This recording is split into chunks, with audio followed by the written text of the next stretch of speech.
Boa noite a todos.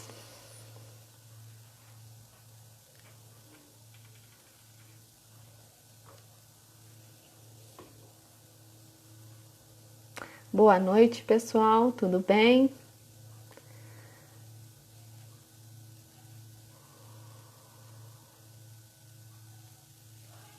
Boa noite, o pessoal que está entrando. Nós vamos dar início a mais uma live do programa Aqua, um programa de extensão da Universidade Federal do Triângulo Mineiro. Nós ofertamos atividades aquáticas para a comunidade. É um programa que já existe aí há 9 anos e nesse período da quarentena a gente tem desenvolvido algumas lives para que a gente possa se capacitar, para que a gente possa estudar um pouquinho mais. E hoje a gente vai ter a temática aí das estratégias de aprendizagem da natação para autistas. O nosso programa ele tem alguns alunos autistas e foi uma demanda necessária aí para que a gente pudesse se capacitar ainda mais para poder trabalhar com esse público. E hoje, então, a gente recebe, a professora Márcia Greguol, que prontamente aí aceitou o nosso convite. Eu vou chamar a Márcia aqui para que a gente possa começar, então, a nossa live. Boa noite para o pessoal que está chegando. As perguntas que vocês quiserem fazer para a Márcia, vocês podem ir colocando aí para mim, que eu vou anotando. E à medida que a gente for fazendo essas perguntas para a Márcia. Ok, pessoal? Então, vamos aguardar aí a Márcia, que já está conectando. Olá, professora Márcia, tudo bem? Boa noite. Tudo bem? Tudo bem, tá me ouvindo direitinho aí? Tô ouvindo, vocês estão me ouvindo? Que eu tô testando um microfone novo hoje. Vamos ver se Não, vai dar tá certo. ótimo. Então Vai tá sim. bom. Márcia, eu queria te agradecer muito por ter aceito esse convite. Eu Eu que estava agradeço. conversando com o pessoal inicialmente, e o nosso programa Aqua, que é um programa de extensão, ele atende a comunidade com atividades aquáticas e nós temos muitos alunos, autistas. Então veio essa demanda para que a gente pudesse, se capacitar mais, se preparar mais para poder acolher esse público. Então, Bacana. muito obrigada por estar dividindo com a gente aí esse momento agora, tá bom? Eu que agradeço, viu, Aline? Eu falo que eu fui muito resistente para entrar no Instagram. Pra você ter uma ideia, faz um pouquinho mais de um mês que eu entrei. Eu sempre tive uma preguiça, tem uma versão de rede social, mas tem sido uma oportunidade muito bacana, assim, de conhecer pessoas que fazem trabalhos tão bacanas como o de vocês. Então, parabéns pela iniciativa de fazer esses encontros. A gente está aproveitando nesse momento de quarentena que o projeto está, de certa forma, parado, mas nos bastidores a gente tem aqui, estudado bastante, tentando promover esses momentos, essas oportunidades. Bacana. Então, pessoal, vamos aproveitar aí esse tempinho que a gente tem com a Márcia. A Márcia, ela é doutora e mestre em biodinâmica do movimento humano pela USP. Ela tem pós-doutorado em atividade física adaptada pela Universidade de Padova, na Itália. Professora dos cursos de graduação e pós-graduação na educação física da Universidade Estadual de Londrina. Coordena o projeto Natação para Todos, que também é um projeto de extensão, Márcia? É isso aí. E um grupo de estudos e pesquisas em atividade física e deficiência, Eu acabei tendo o privilégio de assistir um curso que a Márcia deu recente, agora no Swim Pare, da metodologia Gustavo Borges. E aí foi onde eu pensei, falei, é uma pessoa, super capacitada para poder nos ajudar aí com essa demanda que nós temos, Obrigada, querida. Então, pessoal, eu vou fazendo algumas perguntas para a Márcia e à medida que vocês também quiserem, vocês podem fazer aí no chat que eu vou anotando aqui, ok? Bom, Márcia, eu vou deixar depois disponível o meu e-mail aqui para o pessoal, porque às vezes alguma pergunta que a pessoa não quer fazer na hora ou que não é esclarecida não dá tempo, Até porque live deu a hora, ela corta, Então, depois me lembra de deixar o e-mail aí para vocês. Tá certo, obrigada.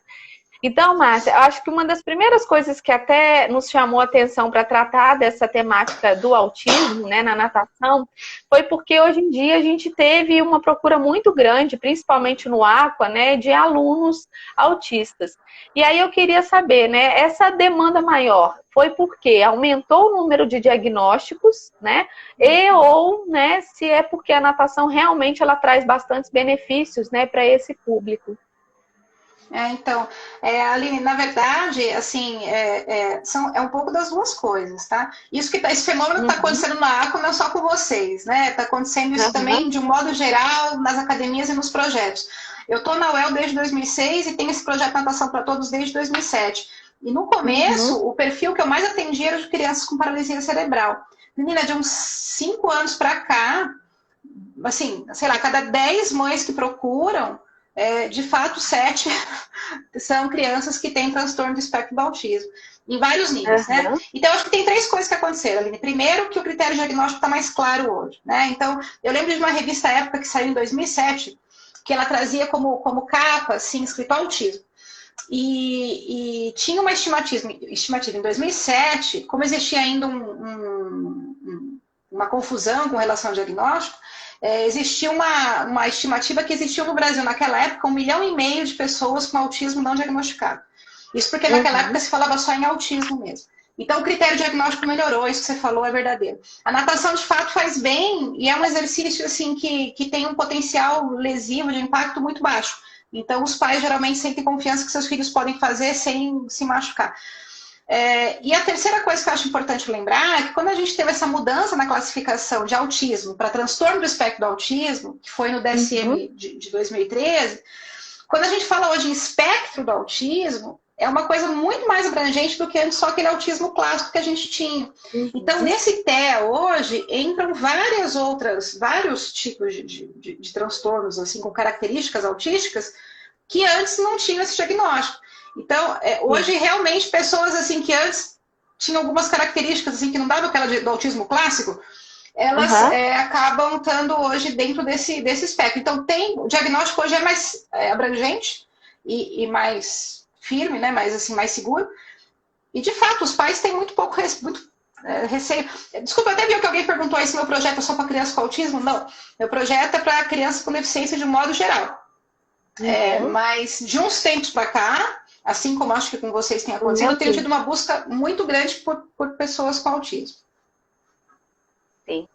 E até por conta da questão, né, que você colocou do espectro, né, que a gente tem características mais variadas e que necessitam de uma preparação melhor de nós profissionais que vamos atuar com essas crianças, né, porque muitas vezes a gente fica preso a determinadas características e se a gente não percebe aquelas, é como se a gente não conseguisse trabalhar, né, com outros aspectos que vão aparecendo e que a gente não consegue diagnosticar logo de cara, né, que seria do autista. Então, assim, quais seriam as características e consequências, né, do espectro do autismo que o profissional de natação ele precisa se atentar, né, para que a natação efetivamente promova benefícios, né, para esse público? Primeiro que hoje, assim, como a gente fala em espectro, realmente são características variadas que elas vão poder se apresentar numa magnitude pequena, assim, em casos mais leves, até uma magnitude mais acentuada. Então, a gente tem casos, por exemplo, hoje por exemplo, o Asperger hoje entrou como dentro desse transtorno do espectro do autismo. Eu já tive alunos com Asperger que, de fato, assim, eles tinham até condições, muitas vezes, de frequentar uma turma comum. Tanto que eu tive alunos que frequentaram um tempo com a gente, depois foram para uma turma regular, né, de natação. Isso chegando até alunos com características graves de autismo, estereotipias, enfim, que estão lá com a gente até hoje. Então, assim, se a gente fosse falar de características, uma coisa que permeia todos os tipos que estão no espectro é algum grau de dificuldade de comunicação verbal e não verbal. Isso pode variar até desde uma coisa assim muito sutil, uma dificuldade de olhar, uma fala um pouco dificultada, até caso em que não tenha mesmo uma comunicação verbal ou não verbal que seja minimamente eficiente. Então, essa é uma característica importante. Outra característica importante é rigidez assim, em alguns comportamentos. Então, por exemplo, persistência e manutenção de rotina, muita dificuldade no uso da imaginação, né? O que eu falo, assim, por exemplo, uma criança com autismo, ela não vai pegar o controle remoto em casa e fingir que é o Imaginar que é um telefone. telefone. Então, assim, ele tem essa dificuldade no faz de conta. Isso para o professor é uma coisa importante dele saber, porque quando a gente tenta usar o faz de conta que a gente usa com a criança com autismo, isso provavelmente não vai acontecer, né? E é importante a gente lembrar também, Aline, que o autismo, ele pode vir acompanhado de outras condições sindrômicas, né? Então, por exemplo, a gente tem aluno que pode ter síndrome de Down com características autísticas. A gente pode ter alunos... É bom entender, assim, esse autismo é associado ao quê? Eu tenho muitas crianças com autismo grave que têm condição de hipotonia muscular, por exemplo. Né? E por serem hipotônicas, essas crianças elas podem ter assim, dificuldades coordenativas diversas. Né? Elas podem ter dificuldade de propulsão com o membro inferior. Então, é importante primeiro a gente ter esse levantamento. O que esse autismo vem, esse transtorno do autismo, qual o nível? Né? Se ele é grave, se ele é moderado, se ele é mais leve. Segunda coisa que é importante é a gente entender assim, se ele vem associado a uma outra condição sindrômica, para a gente entender, porque às vezes, por exemplo, do ponto de vista motor, me preocupa muito mais assim, a questão da síndrome de Down do que o autismo em si. Né? Então é importante entender se vem acompanhado ou não de outra condição. Né? Então, assim, as características que a gente poderia destacar seriam basicamente essas, tá? E essa dificuldade de comunicação não verbal, ele pode ter diferentes níveis de aversão ao toque, alguns não gostam de ser tocados, isso às vezes é um entrave para o professor. Dificuldade em fazer contato visual, que também é um entrave, porque muitas vezes as demonstrações podem... Né? Todos eles têm algum nível maior ou menor de hipersensibilidade sensorial. Então, por exemplo, estímulos auditivos que para nós são até às vezes agradáveis. Por exemplo, né, você coloca numa piscina com outras crianças, fica aquele burburinho, aquela gritaria de criança, você canta musiquinha no começo da aula. Isso para a gente pode ser muito divertido, para uma criança com autismo pode ser insuportável, porque eles têm uma interpretação sensorial muitas vezes exacerbada. Né? Então, se o professor entender essas características, de fato ele consegue criar um ambiente que é mais propício para o aluno se desenvolver. Sim, e aí nesse caso, né, quais são as estratégias, né, pensando que ele tem, né, essas características, quais seriam as melhores estratégias, né, para estimular esses alunos durante as aulas? Então, assim, vamos pegar em 3 pontos aqui. Ele tem algum nível de dificuldade maior ou menor de comunicação, ele tem alguns comportamentos persistentes, assim como manutenção de rotina, e ele tem hipersensibilidade sensorial. Então, se a gente falar de estratégia, vamos pegar nesses 3 pontos, né? E quanto mais grave, né, o grau de autismo, provavelmente vai ser mais complexo da gente pensar em fazer aulas assim com grandes grupos, né? Só lembrando que, como eu falei, o transtorno é um termo guarda-chuva. Você não vai encontrar um padrão, um aluno com transtorno de espectro do autismo dentro de um certo padrão, é muito variado. E aí, assim, a gente pode pensar que, com relação à forma de comunicação, uma coisa que eu acho muito valioso, porque o professor, no primeiro dia que ele recebe o aluno com autismo, ele fica meio perdido, assim, né? Ainda mais se for um caso grave. Então, a primeira coisa que eu acho muito bacana é a gente pegar o máximo de informações que a gente puder com as pessoas que mais conhecem esse aluno. Então, geralmente são os pais, ou o cuidador, ou a pessoa que é responsável por ele. Se tiver, assim, também acesso ao professor da instituição que ele frequenta, da escola que ele frequenta, ao médico, quem você puder escarafunchar para conseguir informação, melhor. Por que eu digo isso? Porque muitas vezes existem algumas formas sutis que ele tem de comunicação que a gente não consegue interpretar. Por exemplo, alguma coisa que ele faz quando ele está nervoso, algum sinal que ele dá quando ele cai no banheiro, algum apelido que a família usa em casa que ele está mais habituado. Se eu tiver um comportamento consistente com o que ele já está habituado, isso passa para ele uma ideia de rotina. Né? Então ele já começa a falar, não, opa, peraí, aqui eu estou num lugar conhecido. Uma dica que eu acho fundamental, assim, é diminuir o máximo que vocês puderem de estimulação sensorial no ambiente. E isso nem sempre é possível. Muitas vezes a gente está na piscina, como eu falei, que a gente está dividindo a aula com a hidroginástica, está com a música, criançada ali e pá, você coloca o menino com autismo. Eu tenho particularmente esse problema, porque meu projeto ele atende criança que, assim, ele não é pago, né? Acho que é igual a característica, não sei se de vocês assim, mas ele é gratuito. Então, assim, eu atendo 15 crianças, às vezes, no horário, com tudo quanto é tipo de condição. E aí, assim, eu não consigo ter um ambiente calmo, tranquilo, né? O que eu faço, às vezes, assim, que nem a gente tem casos vezes, que são muito mais graves, eles entram na piscina um pouco antes. Porque se eu deixar ele para entrar no meio do burburinho, lá quando a criançada começa a jogar água para cima, não vai entrar. Tenta ficar com ele, assim, pelo menos nas primeiras aulas, até ele se habituar, num canto mais tranquilo da piscina, em que ele não tenha tanto ruído, sabe? Assim, é o que eu falei pra gente, você fala, mas não tá tanto. Pra ele é. E também reduzir informação visual, isso é importante, assim, sabe? Não deixar, por exemplo, tanto material esparramado, tanta coisa chamativa, gente que não tem que estar lá assistindo. Porque toda essa informação, para eles, assim como eu falei, o processamento deles é tudo over, né? Então, para ele aquilo é muita coisa, ele não vai conseguir, ele não vai se sentir bem acolhido, né? E uma coisa assim que eu sempre falo que ajuda muito nessa conversa com os pais, de pegar dica, é você descobrir coisas que ele gosta.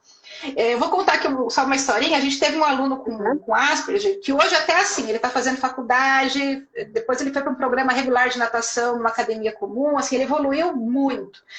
E esse menino, quando ele chegou, ele, como todo menino com Asperger, falava só em terceira pessoa, né? Então ele chamava Enzo, ele ficava assim, o Enzo vai embora, o Enzo vai embora. E daí ficava empurrando a mãe, o Enzo vai embora, o Enzo vai embora. Aí eu comecei a sondar com a mãe, assim foram 2 dias, aí a gente não de jeito nenhum força a barra, que isso aí é a pior coisa. E aí a gente pegou a dica com a mãe que ele adorava, como muitas pessoas com autismo gostam, de objetos giratórios, especialmente ventilador. Ele tinha um negócio com ventilador. Aí a gente tinha umas argolinhas GVA na piscina, e a gente começou a girar assim na piscina, no lugarzinho, né? Aí o outro começou a girar outro. Aí ele olhou assim, parou na hora de falar que ele ia embora. Aí ele começou, Britânia, Philips, começou a falar marcas assim de ventilador. Aí ele começou a pirar naquilo. Aí a gente parava e ele ficava assim. A gente fazia de novo e fixava naquilo. E aí com essa dica do ventilador, olha que coisa simples, boba, né? Ele foi para a água, ele começou a girar, a gente deixou ele fazer isso uns 2 dias, ele girando. E aí no meio disso, a gente começou a dar uma atividade, deixava ele girar o negócio um pouquinho. Ele fazia atividade, a gente dava. E assim foi. Então, assim, vai ter um que gosta de bonequinho de dinossauro, vai ter outro que... Então, assim, é tentar descobrir. E, gente, ó, suguem as informações que vocês puderem dos pais. Eles vão ser fonte de informação incrível. E se puderem, como no meu caso eu procuro fazer isso, às vezes com o professor de educação física do instituto que ele frequenta, da escola. Né? Isso ajuda muito. É porque às vezes também a gente tem algumas situações que os pais de início não dão essas informações de forma tão, né, aberta, digamos assim. Né? Então acho que como meu projeto específico. Como meu projeto é específico, acho... Agora sim, veja, Aline, eu já tive casos que eu nunca nem conheci os pais, assim, não nesse projeto que eu tô hoje, mas já tive casos assim. De eu não conhecer os pais, não conhecer. Eu lembro de um aluno que eu tive de 4 anos com autismo assim, severo, e ele mordia a mão, ele começava a mordia. E eu ainda era estudante, né? Faz tempo. E assim, o menino não parava, começou a machucar a mão, e eu ficava naquele desespero, o que esse menino tá se mordendo? E quem levava era a babá, que ficava lendo revista, e nem... Em vez de eu perguntar, você vê o que era ingenuidade na época, né? Eu fui. Até que um dia eu cheguei para ela e falei assim, me desculpa, mas chega uma hora da aula que ele começa a se morder. E eu... Aí ela, então, professora, quando ele faz isso é porque ele quer ir no banheiro.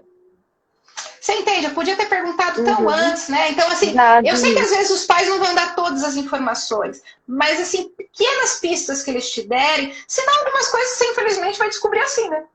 Você coloca algum objeto, vê se aquele objeto ele se relaciona bem. Às vezes algum som que ele faz te remete a algum personagem ou alguma coisa que você percebe que ele gosta. Infelizmente a gente vai acabar descobrindo, eu falo, existe um jeito mais fácil que seria com essas pessoas. Se não for possível, eu vou descobrir no dia a dia. Dia a dia. E então, Márcia, você colocou essa questão, né, das primeiras aulas, às vezes, né, trazer para um lugar mais tranquilo da piscina. Em geral, o que você acha que é mais produtivo? A aula para eles de forma individual ou a aula em grupo? Aline, eu falo assim que não dá pra gente ser 8 ou 80, né? Às vezes pode ser necessário. Normalmente, os casos mais graves, inicialmente a gente atende de maneira mais individualizada. E os casos mais leves, a gente pode começar de uma maneira individualizada, até ele habituar com aquela rotina, né, de estar ali na aula com a gente, para depois fazer a inserção. Eu acho que sempre que possível, a gente tem que migrar para uma situação inclusiva, né, que eu acho que é nosso papel como educador, assim, eu acho que a gente tem que migrar para uma proposta inclusiva, desde que aquilo seja uma coisa benéfica para o indivíduo que está sendo incluído e para aqueles outros que estão já no processo. O que não pode acontecer é que eu vejo, às vezes, assim, academia, e é complicado, assim, porque tem toda uma questão mercadológica ali por trás, mas às vezes eu vejo muitas vezes o professor me fala, mas Márcia, eles colocaram um menino que ele fica batendo a cabeça na borda da piscina, e aí eu dou atenção para ele, eu largo os outros 5 lá sem atenção. Aí eu falo, isso é inclusão? Não é, né? Então, num caso desse, não seria muito mais coerente e talvez muito mais benéfico para esse próprio menino, porque por que será que ele está batendo a cabeça ali? Por que será que ele está se autoflagelando? Que é um comportamento de defesa, muitas vezes, da pessoa com autismo. Porque ele está altamente desconfortável naquela situação. Pode ser que é porque ele está no meio de muita gente, né? Sim. E ele está assustado, aquilo é muita informação para ele, a gente não sabe. Então, eu acho que via de regra, vamos começar de maneira mais individualizada, e depois migrar para uma situação que seja possível estar no meio de mais pessoas. E nessas academias, o que eu falo assim, se é possível, pelo menos no início, ter um tutor. Né? Então o professor está ali, porque também não é justo o professor abandonar os outros alunos, né? Eu falo que isso não é de forma alguma inclusão, isso é entuchar. Então, assim, o professor poder ter um olhar para todos e aí ter um tutor que fique mais próximo. Porque, e assim, eu acho que quando possível, a gente vai migrando para uma situação, alguns momentos, numa aula um pouco mais isolada, atendimento mais personalizado, outros momentos ali faz uma atividade junto. Mas a gente tem que ver, assim, que em casos mais graves, as possibilidades de interação elas vão ser um pouco mais limitadas. Então, às vezes, eu posso estar fazendo uma atividade com outras crianças, mas é uma atividade que tem uma característica mais individualizada. Por exemplo, eu não posso querer esperar, de repente, que o meu menino com um autismo muito grave vá jogar bola na piscina com os outros coleguinhas, né? Pode ser que em alguns casos não aconteça e tudo bem. Entendeu? Só o fato dele estar ali junto, só o fato de, às vezes, alguém jogar bola para ele pegar, isso já é uma pequena interação. Então, a gente tem que ver, assim, analisar a gravidade da situação e propondo esses momentos. Alguns, como eu te falei, vão chegar a participar 100% de atividades inclusivas aí com outras crianças e até em grupos razoavelmente grandes, sem problema. Só fazer uma parte, eu sei que eu estou vendo tanto amigo meu participando, queria mandar um beijo aí, eu vi Heitor, Márcia, a minha mestranda Viviane, vi ela em algum lugar, uma galera que participa comigo no projeto também, né? Desculpa que às vezes eu vou esquecer o nome, mas galera, todo mundo aí, obrigada por estar aí. Márcia, e eu acho assim, né? Eu vejo muito com os meus alunos, os bolsistas, que dá aquela insegurança inicial, né? Eles muitas vezes não sabem, né? Mas eu acho que vale a pena o testar, né? Vamos ver se dá certo. Experimenta a atividade, não tem problema não dar certo, a gente ter uma resposta que não é positiva.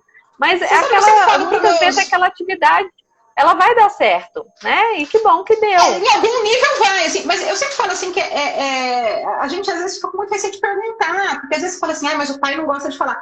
Gente, se perguntar assim, né, chegar, perguntar, tal, olha, o que você acha? Eu não vejo que é problema a gente não saber, até porque, Aline, eu não sei como é que é o currículo de vocês, mas normalmente as disciplinas de educação física adaptada nos cursos de graduação, elas não falam sobre autismo. Né? O fato é isso. Então elas falam sobre deficiência motora, tal, mas sobre autismo elas não falam, porque assim, até então autismo não era deficiência, e aí quem que fala então o autismo ficou no limbo, entendeu? E ninguém fala sobre isso. Eu te confesso que eu tenho um livro que ele está na 4ª edição, Atividade Física Adaptada, só na edição agora de 2019 que eu falei, não, vai ter um capítulo de autismo. Não tinha. Olha, eu também faço aqui minha culpa. Era uma condição, e de tanto assim a gente ter hoje casos e casos e casos, a gente está falando, opa, vamos falar sobre isso. Né? Sim. Então, eu acho que eles têm a dificuldade. Talvez assim, se fala do autismo, mas tá, e aí a hora que ele vai para dentro da piscina, naquela situação de uma academia, que várias aulas estão acontecendo, né, e que não é tão simples, né, do pai chegar e já né, abertamente colocar essas características muitas vezes, e aí eles sentem realmente essa insegurança. Toda vez que aparece um aluno autista, eles chegam apavorados da minha Aline, o que eu faço? Né? Eu falo, vamos trabalhar, né? Vamos encarar, né? Só uma coisa, tem uma moça que está perguntando, já perguntou aqui, acho que é Lari, né? Yari? É a Lari, ela quer que você ela está perguntando participar do projeto. Então, assim, o projeto acontece em Londrina, também acho que como o projeto de vocês, ele está infelizmente parado, porque a gente vai retomar as aulas na UEL agora, dia 29, mas só por meio remoto, né? Então, infelizmente, a gente não vai retornar, as instalações da UEL estão fechadas, né? Então, assim, eu tenho tido contato com as mães, mas não temos feito atividades na água, que é uma pena, assim, me corta, porque para muitas crianças, assim, é um momento legal delas na semana, aquilo, né?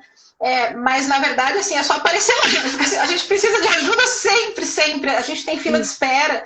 E o nosso gargalo na fila de espera é justamente falta de pessoas que ajudem. Pra você ter uma ideia, até minha mãezinha me ajuda na piscina. Assim, né?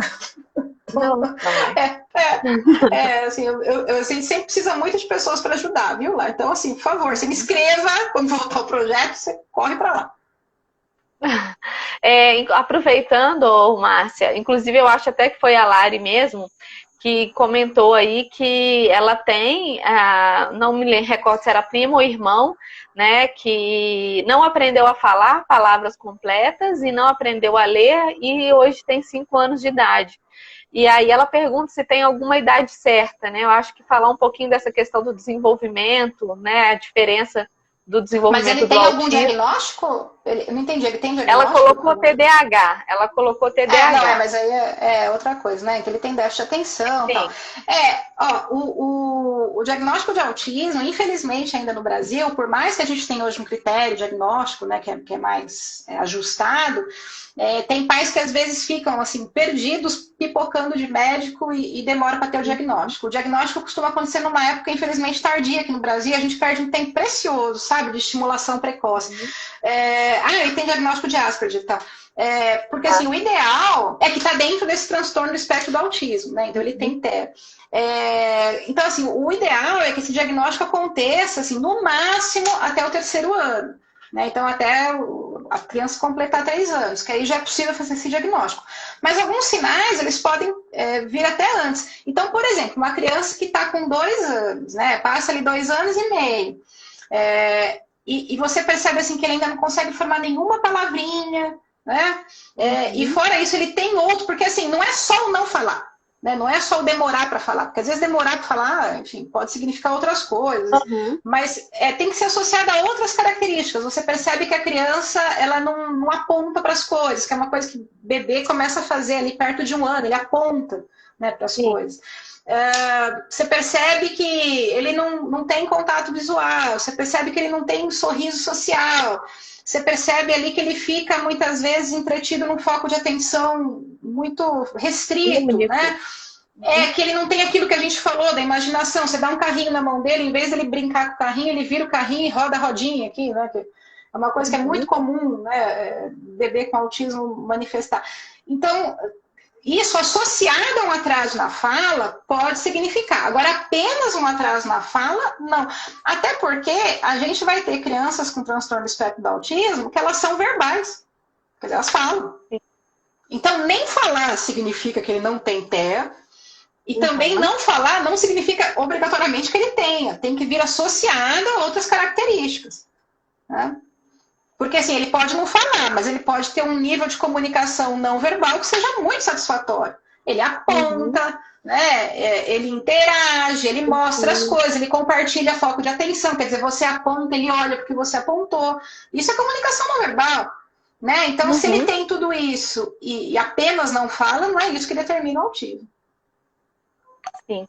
E até aproveitando esse assunto, quando o professor, né, percebe algum traço desse que se repete em mais aulas, né, durante algum tempo que o aluno já está ali, né, que conselho, né, que você daria, que forma que esse professor, né, chega para os pais para poder apontar essa percepção, essa observação que ele tem a respeito do aluno? Aí eu falo que assim, tem gente que às vezes chega assim pra mim e fala, ai, professor, eu fui falar com o pai, nossa, o pai foi tão arredio. Mas eu falo, filho, como é que você foi falar com o pai? Porque tem... eu só falei pra ele procurar um psiquiatra. Não tinha um jeitinho mais carinhoso pra você falar. Assim, olha, você sabe o que dificulta, Aline? Diferente de outras deficiências, por exemplo, a criança tem síndrome de Down, tá lá. Né? Na fisionomia, tá no traço. A criança tem deficiência visual, tá lá. Tem deficiência motora, tá lá. A criança tem autismo, você olha para ela, tá lá. Se não tiver acompanhada de outra condição sindrômica, não tá. Então, assim, é abstrato. Né? Eu não sei se você é mãe, mas assim, quando você tem filho, bom, primeiro você não quer que ninguém fale mal do teu filho. Eu tô com filho de mãe, assim, se alguém falar alguma coisa assim, você faz isso, eu já dou aquela rosnada. Então, assim, não é fácil. Né? E a outra coisa é que, assim, todos os pais, né, eles têm a expectativa de ter o filho idealizado. Ninguém espera ter um filho com deficiência. Então é muito, gente, eu trabalho com pais de crianças com deficiência há mais de 20 anos. É muito difícil para os pais. Não pense em você que você fala, eu acho que é muito cômodo a gente ficar numa posição de julgamento, falar assim, o pai super protege, o pai que estraga. Gente, quem somos nós? Né? Que arrogância nós podemos ter de querer imaginar o que é ter um filho com deficiência? Eu tenho filho e nem me arrisco, e trabalho com mãe de criança com deficiência há 20 anos, mas eu não me arrisco a dar opinião. Às vezes eu tento com um jeito, falar alguma coisinha, porque falo, olha, e se a gente tentar assim, e se levar aqui? Mas assim, com um jeito. Não agora chegar e falar, olha... Então, assim, quem deveria ser o profissional que tem contato com a criança regularmente, que poderia fazer essa sinalização e deveria fazer, é o pediatra da criança. Né? Só que, infelizmente, eu te falo isso porque levei meu filho em alguns pediatras até eu acertar o pediatra, os pediatras não são preparados para essa realidade. Não são mesmo. Entendeu? Então, por mais... Geralmente, assim, quando você tem qualquer coisinha que você fala, será? Eles falam assim, leva no neuropediatra. Pô, isso assusta, né? É um susto, então, assim, com certeza. Pô, né? E assim, neuropediatra, você pode achar pessoas muito legais, mas você pode encontrar pessoas já que, né, vão às vezes te deixar mais, enfim, né, encanado. Então, eu vejo assim que seria bacana os alunos chegarem, né, os professores chegarem para os pais, falar, olha, você observa esse comportamento em casa? Como é que é em casa? Eu tenho observado aqui, você acha que era interessante você falar isso com o pediatra dele e tal? Então, a primeira pessoa que eles deveriam conversar e que a gente espera que fizesse esse encaminhamento para uma instância, né, superior seria o pediatra. Né? Então, o pediatra deveria ser a pessoa. Aí, depois, você pede uma devolutiva, fala, o que o pediatra falou, tal. Tem pais, olha, muitos dos pais que eu já conversei, eles encararam isso, assim, com preocupação, mas foi muito tranquila a conversa. Até porque eles falam, olha, eu reparei isso. Eu realmente reparei. E hoje a gente tem tanta informação sobre autismo, Aline, que eu acho que hoje está acontecendo um fenômeno inverso. Eu vejo mais gente, mãe, às vezes, vendo características onde não existe. Que não tem. Ela fala assim, ai meu Deus, ele não fala ainda, ai meu Deus. A minha irmã, a filha dela mais nova, ela morava na Itália e veio para o Brasil bem nessa época de desenvolver fala. Então a menina começou a falar, assim, minha sobrinha, com uns 3 anos e pouco, ela desenvolveu a fala. Nossa, a minha irmã tinha absoluta certeza que a menina tinha autismo. Eu falei, Renata, mas não tem. Mas ela tinha absoluta certeza. Então, assim, se alguém falasse, ela já ia querer levar. Mas, assim, cuidado, gente. Assim, eu só acho que a gente tem que ter uma postura um pouco mais de... Não sei se é respeito que eu quero falar. Assim, mas mesmo, né? Acho que uma postura um pouco mais sensível, porque, assim, é muito apavorante você imaginar que teu filho tem algum problema. Até porque, especialmente para a mãe, Aline, e a gente percebe isso muito das mães, é uma sensação de culpa. Né? Então, assim, como assim? O que eu fiz ou deixei de fazer para ter um filho assim, né? Então, é horrível essa sensação, né? Então, assim, eu acho que a gente tem que ter muito jeito, nem que demore um tempo maior do que o que a gente gostaria. A gente tem que ter muito, muito jeito mesmo nesse trato, né? E nem que a gente tenha que pedir para a mãe assistir uma aula com a gente, falar, olha, assiste aqui comigo, vamos ver então, tal. Porque aí, quem sabe, ela vendo a diferença do comportamento do filho, porque tem mãe que fala, não, em casa ele não faz. Fala, então vamos ver a aula aqui, só para você ver o que você acha. E põe para assistir a aula com você. Pode ser uma estratégia, mas quem deveria fazer isso é o pediatra. Sim. Essa semana também eu assisti uma live que foi super interessante falando dessa temática, que, né, a palestrante, ela coloca que tem um momento de luto também quando a mãe recebe o diagnóstico, né? Claro, E esse luto, ele é, assim, individual. Vai ter gente que vai ser de algumas semanas, outros de um ano, né? Enfim. E aí e vem quem aquela somos história, nós, né, para mas o falar o tempo do pai não luto, né? quer. Sim, aí vem aquela história do professor dizer, mas o pai não aceita, a gente... Gente, mas ele tá no direito dele de não aceitar, né? De Ele tá não no momento, querer gente, de não ver o aceitar. filho daquela forma, né? Isso que você está Então, falando é acho que essa fundamental, empatia, até ela é muito porque, importante. geralmente, quando você vai falar, você pode ter certeza que vários outros professores já falaram. Uhum, Essa mãe, ela está em pânico. Tá em pânico. Eu não estou dizendo que não tenha mães que às vezes podem ter um certo nível de negligência, mas no geral, uhum. elas estão em pânico. Até porque é uma coisa nova, né? Uma coisa assim que apavora, e como você falou, é um luto. Né? Você fala assim, pô, né? Por que meu filho? Né? Então tem isso que você falou do luto é muito, muito curioso, porque tem aquela fase da negação, tem aquela fase de você ficar em barganha, tem aquela fase de você ter raiva, tem todas essas fases, né? Aquela fase de você ficar tentando ignorar que aquilo que aconteceu, até uma fase que você vai aceitar, mas isso pode demorar mais ou menos, Uhum. né? Então, tem até um livro, Aline, que eu gosto de indicar para as pessoas, assim, que ele fala muito bem dessa relação dos pais da criança com autismo, chama o Filho Eterno, Uhum. que é de um autor aqui do Paraná, e ele fala como é que foi o nascimento do filho dele com síndrome de Down nos anos 80, numa época até virou filme, né? Que não tinha assim ultrassom. Então, quando o Tanta filho dele nasceu, imagina. informação. Então assim, pá, né? E aí fala um pouco, né, de como ele tinha essa rejeição absurda ao filho até, né? Ele queria fingir que o filho não tinha problema, sabe? E isso é esperado. Então, acho que um pouco mais de empatia, né, galera?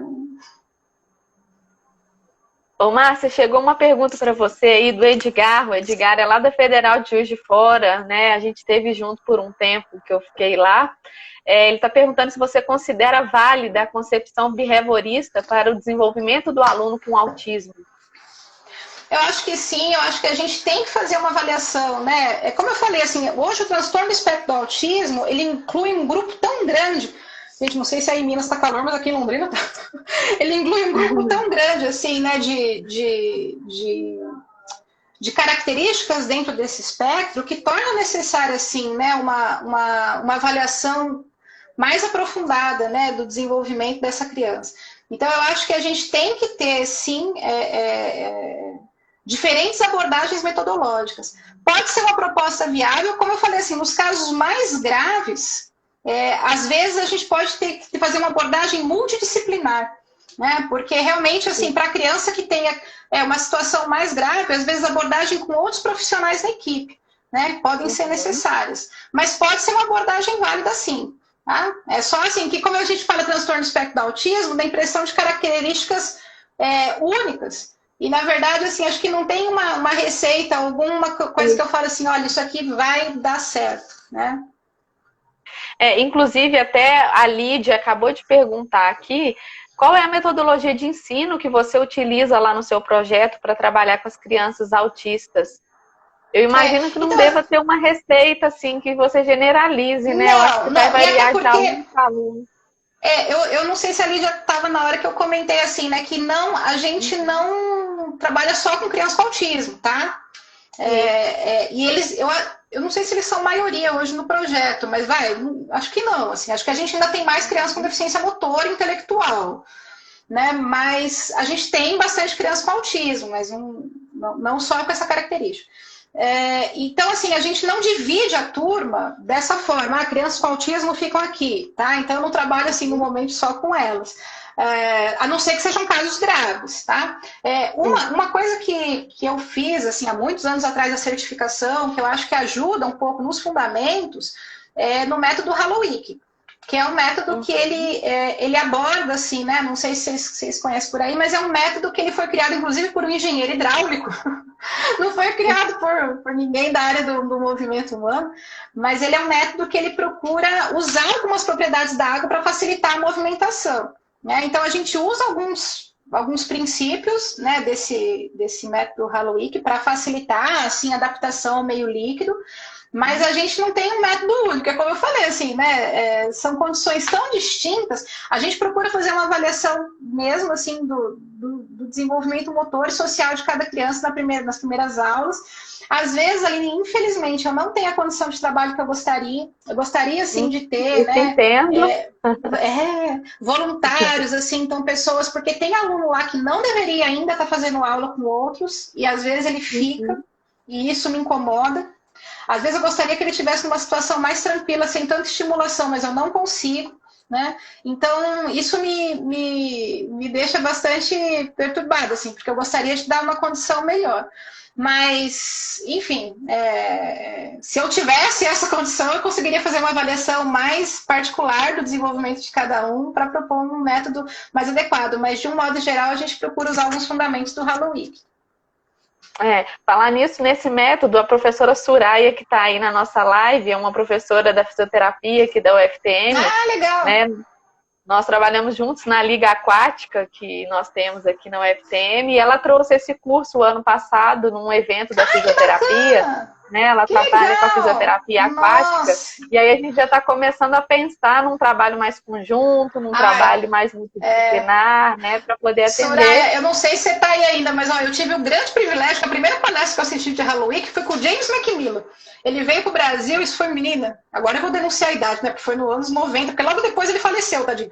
Mas foi com ele, assim. Então, assim, ele explicando o método, porque foi muito legal, assim, né? Muito bacana.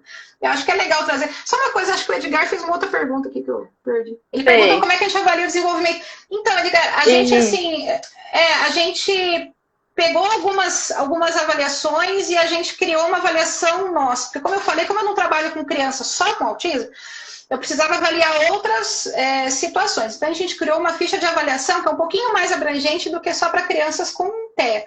A gente tem essa ficha de avaliação que até eu vou deixar aqui vou deixar meu e-mail aqui para vocês. E se vocês quiserem, eu posso mandar, que assim, uma ficha que eu preencho. Assim, então, a criança faz as primeiras aulas, eu preencho e fico com aquilo. Então, a gente avalia assim, algumas condições. Então, na idade, né, mais ou menos se ela desenvolve ali se ela está no estágio de desenvolvimento compatível com a idade, então algumas habilidades fundamentais, né, que ela consegue realizar, em que estágio que está, tal. E aqui numa piscina algumas habilidades que interessam. A gente avalia também eu avalio também a questão do desenvolvimento emocional, social, de comunicação, né? Como que ela interage em instrução. Então, a gente fez uma ficha particular, assim, baseada em diversos modelos, mas como eu tenho criança com deficiência visual, deficiência auditiva, deficiência motora, deficiência intelectual, eu tive que fazer uma coisa mais abrangente. Antes que eu esqueça, galera, deixa eu deixar meu e-mail aqui, ó. Senão eu falo e não deixo meu e-mail. De qualquer forma, a live vai ficar gravada e eu posso deixar lá nos comentários também depois, tá, Márcia? Porque aí o pessoal pode entrar aí, né? Em contato. Que aí eu posso mandar. Ok.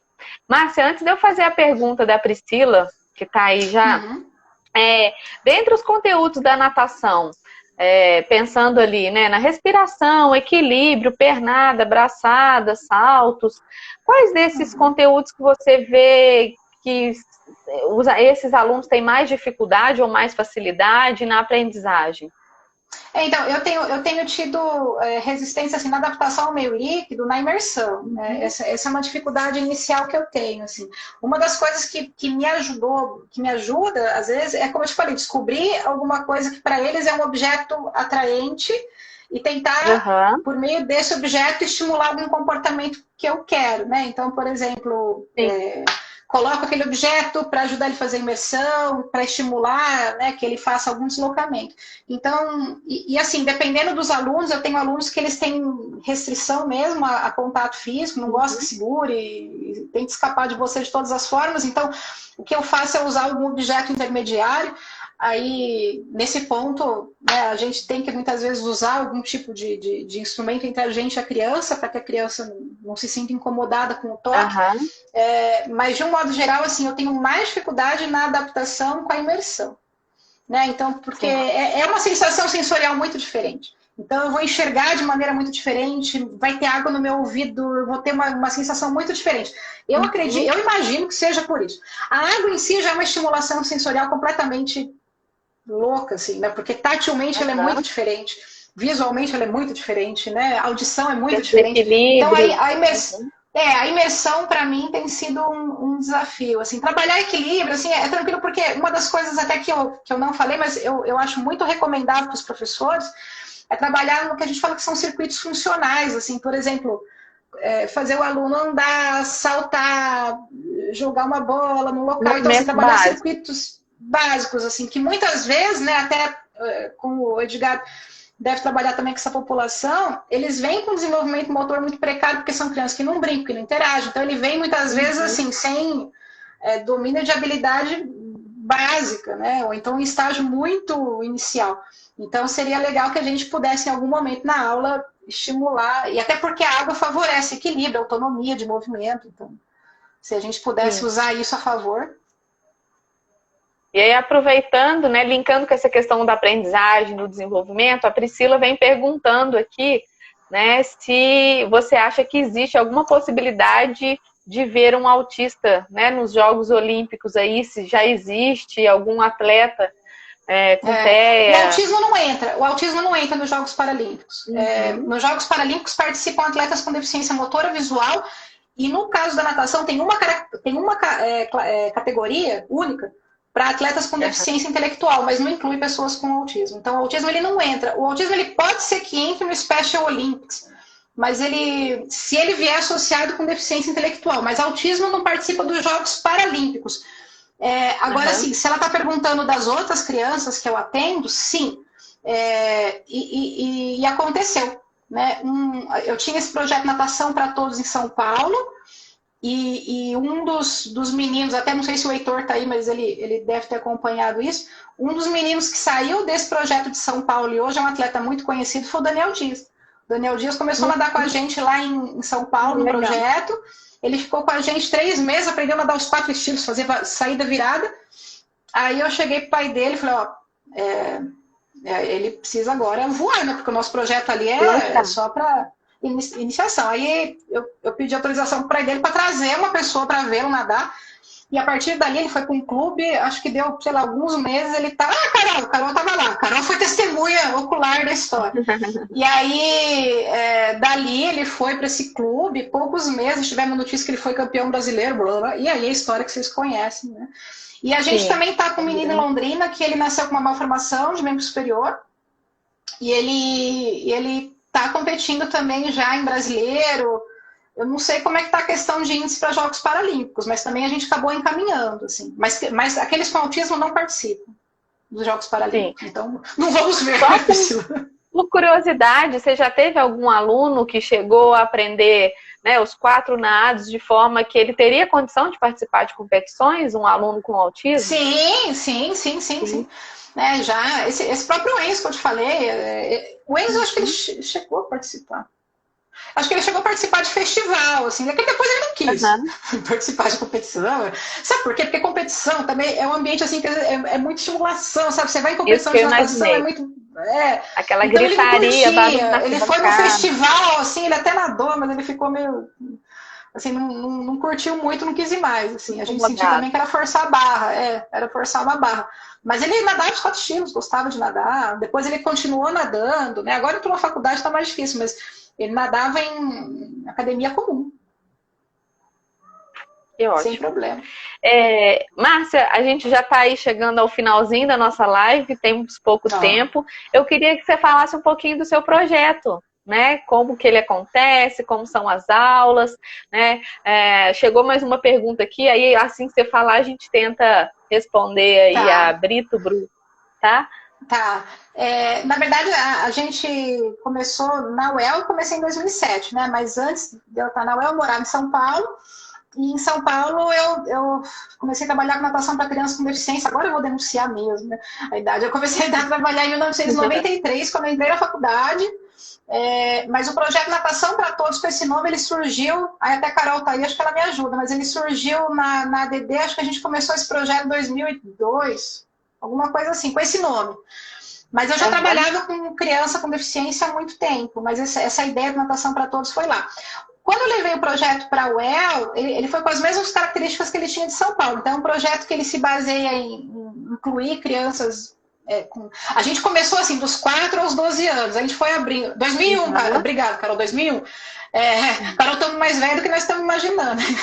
Aí, assim, a gente começou a abrir, né? Que aí uma mãe, meu filho tem 3, pode participar? A gente, pode. Aí, bom, enfim, agora, resumindo, nós estamos dos 2 aos 16, né? Porque, eu tenho dificuldade em falar não. E aí o aluno, ele faz 16, você fala, você manda embora? Não. Então, eu vou ter que... como é que você manda embora, gente? Eu tenho aluno que está comigo há anos. Como é que você manda embora? Você não manda embora. Não então, tem tá como. lá. Eu atendo um pessoal, assim, tem perfis socioeconômicos variados, mas eu atendo, em geral, pessoas de renda um pouco mais baixa, até porque é uma coisa que acontece nas academias. Como muitas delas não querem colocar numa turma regular o aluno, enfim, elas cobram, às vezes, um valor diferenciado muito mais alto para ele frequentar a academia. Então, os pais não podem pagar, então, eles vão procurar. E a gente tem hoje... Bom, antes disso tudo acontecer da pandemia, né, acho que a gente estava em torno aí de 45, 50 alunos, com as mais variadas condições. Então, a gente tem aluno com deficiência auditiva. Eu gosto dessa ideia do Lelê, assim, das várias condições convivendo juntos. Até porque eu acho que, muitas vezes, nas instituições, eles ficam muito separados por condição. E eu acho legal ter esse momento em que eles vejam coisas diferentes. Eu acho legal isso. A gente procura agrupar por nível de habilidade, não por deficiência. Então, aqueles que estão em adaptação, independente da deficiência, eles estão em adaptação. Aqueles que estão começando na propulsão, eles estão começando na propulsão. Isso sempre foi assim, desde a época do projeto em São Paulo. E quando ele começa a nadar os 4 estilos e manifesta um desejo de competir, como eu falei, a gente encaminha. Né? Aqui em Londrina, a gente está encaminhando agora para o Pernas Preciosas, que é um clube, né? Antes era para o Esporte Atitude. Em São Paulo, a gente também tinha parceiros, encaminhava a galera, mas a gente não tem finalidade competitiva. Nós temos dificuldades, acho que como todos vocês, com voluntários de projetos, alunos, assim, enfim, e eu entendo um pouco a questão econômica, eles precisam de estágio que tenha bolsa, a gente nem sempre pode oferecer isso. Então, a gente tem voluntários lá hoje que não são da educação física. Né? Como eu falei, minha mãe. Que é uma fofa, me ajuda em tudo, mas assim, não tem. E assim, eu tenho tido uma galera... Apareceu lá na frente, eu falo, tá de maiô? Porque eu preciso de gente. Eu preciso de gente. E assim, eu tenho fila de espera ali, e isso dói. Dói particularmente porque eu sempre falo assim, né, que a mãe, não só da criança com autismo, mas da criança com deficiência, é a mãe do não. Né? Tudo assim que ela ouve é o não. Né? Aqui pode? Não. Aqui meu filho pode? Não. Então, assim, a mãe que ela está acostumada a ouvir o não. Então, quando ela chega no meu projeto, quando eu não consigo acolher, eu tenho que dizer mais um não para essa mãe, pô, é doloroso. Eu falo, gente, dói, né? Então, eu nunca digo um não. Eu falo, olha, você está na fila de espera. Né? Então, eu falo, espera. Né? Agora, nesse começo de março, eu estava me preparando para implementar o nosso 4º horário de projeto, que eu ia conseguir pegar lá umas 10, 15 crianças novas. Aí, veio o coronavírus. Não, interrompeu momentaneamente, mas vamos voltar com nossos planos. Vamos, com força total, né? E, Márcia, então, só para a gente finalizar aqui, veio a pergunta da Bru. Ela pergunta, o que você acha, né, por que os autistas ainda não foram inseridos nos Jogos Paralímpicos? Você acredita que isso vai acontecer, não vai? Não. Né? Porque, assim, as práticas esportivas, eu acho que para eles são uma coisa um pouco mais recente. O movimento paralímpico, ele surge aí no pós-Segunda Guerra, né? E a gente começa aí a ter um movimento mesmo. Os Jogos Paralímpicos começam em 1960, começa só com deficiência motora, física, depois entrou visual, em algum momento entrou intelectual, depois saiu, agora voltou de novo. Mas o que a gente tem do intelectual é uma classificação única, uma categoria única, e só na natação, atletismo, se eu não me engano, tênis de mesa. E eles são pessoas que têm deficiência intelectual não associada a outras condições. Se a gente tiver alguém com autismo leve, com uma deficiência intelectual leve, pode ser que participe. Agora, essas pessoas com autismo mais grave, ou então que não tenham deficiência intelectual, eu não vejo assim que eles vão participar. Assim, não acho que que é esse o movimento. Por exemplo, pessoa com deficiência auditiva também não participa. Eles têm o movimento deles, né? Que são os surdo-olimpíadas, que são o movimento deles. Assim como as pessoas com síndrome de Down também não participam. Também eu acho que não vão chegar a participar, porque eles têm lá o Special Olympics. Então, assim, eles já têm eventos direcionados. Eu não acho que vai... E o objetivo dos Jogos Paralímpicos, por exemplo, é diferente do Special Olympics. Muito diferente. O Special Olympics tem um cunho mais participativo, tal, né? E Jogos Paralímpicos não, é competição. É alto rendimento. Então eu não acho que é o perfil. Eu não acho. Bom, Márcia, então estamos chegando, infelizmente, aí ao final. Eu queria até dizer aqui que eu tenho o privilégio de ter muitos alunos envolvidos no projeto, graças a Deus, eles estão aí. Né? Hoje o nosso projeto tem 8 bolsistas. Depois eu vou trocar umas figurinhas com você, quem sabe que dá certo aí. Mas hoje a gente tem... Nós temos 8 bolsistas e 14 voluntários que atuam no projeto. Então, a gente tem aula de manhã, de tarde, de noite. Atendendo aí cerca... É uma piscina alugada, na verdade, né, para a universidade. É onde a gente faz as aulas do curso e aí acontece o projeto. E a gente tem atendido cerca de 220 alunos por semestre, né, com todas as modalidades de natação, hidroginástica. Então, assim, ó, um beijão, tá todo mundo ali mandando as carinhas ali, porque gente, são eles que fazem, né, esse projeto acontecer, ainda bem. Parabéns, então, galera, assim, parabéns. Eu te entendo, é muito bom a gente promover isso para a sociedade, né? Dar essa oportunidade ao acesso à prática, né? De um exercício que é a natação, que é tão bacana, que é tão saudável. Então, assim, parabéns pelo seu projeto também, né? Tomara que ele tenha uma vida mais longa ainda do que já tem. Tomara que a gente retorne logo, né, menino? Porque assim, tomara, que eu tô morrendo de saudade da piscina já, né? Bom, enquanto isso a gente vai aqui aprendendo um pouquinho, né, Márcia? E galera, fiquem em contato, vocês têm meu e-mail, né? O pessoal aí que quiser, quando passar essa loucura toda, esperando que seja em breve, quiserem vir para Londrina conhecer. Eu também não falei, mas eu oriento no programa de estrito senso aqui na UEL, no mestrado e doutorado. Galera também que pensar em fazer algum mestrado, doutorado na área da deficiência. Eu oriento na linha de atividade física e saúde, né? Até minha mestranda estava em algum lugar, mas enfim, podem escrever à vontade aí, tá? O pessoal já está animado de ir para Londrina já, ó. Opa! Vamos ver se, né, voltando tudo, a gente não marca algum intercâmbio aí, torcer, né, pra gente vamos torcer para você logo. Olha lá a Viviane, minha mestranda, tá lá. Márcia, mais uma vez, muito obrigada. Foi excelente a live, né? Os meninos estão aí, ó, mandando vários corações, né? Super agradecendo. Valeu, e obrigada pela sua disponibilidade, né, pelo seu acolhimento aí ao nosso projeto, trazendo tantas informações que são importantes aí para a gente oferecer, né, o melhor serviço aí para a comunidade, né, melhorar também a formação dos nossos discentes. Então, muito obrigada a todos aí também. Eu fico muito feliz de ter projetos como o seu, viu, Aline? Porque faltam. Os pais, às vezes, ficam perdidos por não ter mesmo onde levar as crianças. Então, assim, legal que vocês fazem esse serviço aí. Muito bacana. Então, obrigado, galera, pela paciência. Qualquer coisa, boa noite aí e até a próxima, prazer gente. Te conhecer pessoalmente. Tchau. Amém. Tchau.